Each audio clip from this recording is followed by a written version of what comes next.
மத்திய இணையமைச்சர் சோபா வந்து வந்திருந்தாங்க.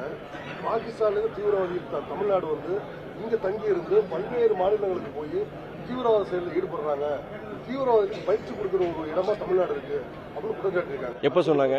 நேற்று சொல்லியிருக்காங்க. அதாவது அந்த அம்மையார் அமைச்சர் சோபா அந்த அம்மையார் பொறுத்தவரைக்கும் நேற்று கூட வாகனத்தில் வரும்போது கட்சிக்காரங்க நான் சொல்லிட்டு தான் வந்தேன். நான் இதே அம்மையார் தான் கர்நாடகாவில் அங்கிருந்து நடந்த குண்டு வெடிப்புக்கு தமிழ்நாடு தான் காரணம், தமிழ்நாட்டில் தான் இது அங்கதான் தீவிரவாதிகள் உருவாங்க, அங்கதான் அவங்களுக்கு பயிற்சி கொடுக்குறாங்க அப்படின்னு சொல்லிட்டு தமிழ்நாட்டு மக்களை ஒரு சங்கடப்படுத்துற மாதிரி அவமானப்படுத்துற மாதிரி ஒரு அறிக்கை விட்டுருந்தாங்க, பேசியிருந்தாங்க.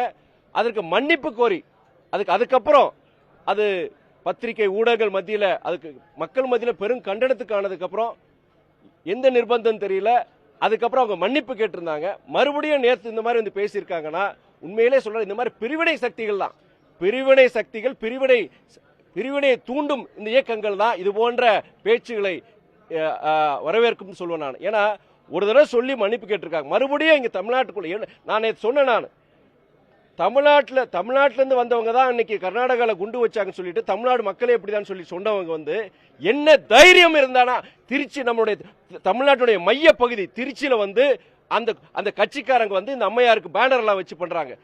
உண்மையிலே எனக்கு ரொம்ப சங்கடமா இருந்தது. எங்க நம்மளுடைய இன உணர்வு எங்க போச்சுன்னா எனக்கு வண்டியில வரும்போது எங்களுடைய துணை பொதுச் செயலர், எங்களுடைய மாவட்ட செயலர்கிட்ட நான் வருத்தப்பட்டு பேசிட்டு வந்தேன். நான் அந்த பேனர் வைக்கும்போது பார்த்து தான் நான் கேட்டேன், இந்த அம்மையாரை பத்தி நான் இவங்க கிட்ட சொன்னேன், நான் இந்த அம்மையார் இப்படி பேசுறாங்கன்னு சொல்லிட்டு என்ன தைரியம் தான் இன்னைக்கு திருச்சிக்குள்ள பேனர் வச்சு இந்த அம்மாவுக்கு வரவேற்பு கொடுத்திருப்பாங்கன்னு சொல்லிட்டு. அதனால வந்து என்னை பொறுத்த வரைக்கும் தமிழ்நாடு பொறுத்த வரைக்கும் திராவிட மண், இங்க பொறுத்த வரைக்கும் மதவாத சக்திகளுக்கு இடம் கிடையாது. அவங்க பேனர் வச்சு வைக்கலாம் செய்யலாம், அவங்க என்ன கூட்டணி வேணா வைக்கலாம். ஆனால் தமிழ்நாட்டில் பொறுத்த வரைக்கும் ஒருபோதும் மதவாத சக்திகளுக்கு இங்கே மக்கள் இடமளிக்க மாட்டார்கள். நான் சொல்ல விரும்புறேன்.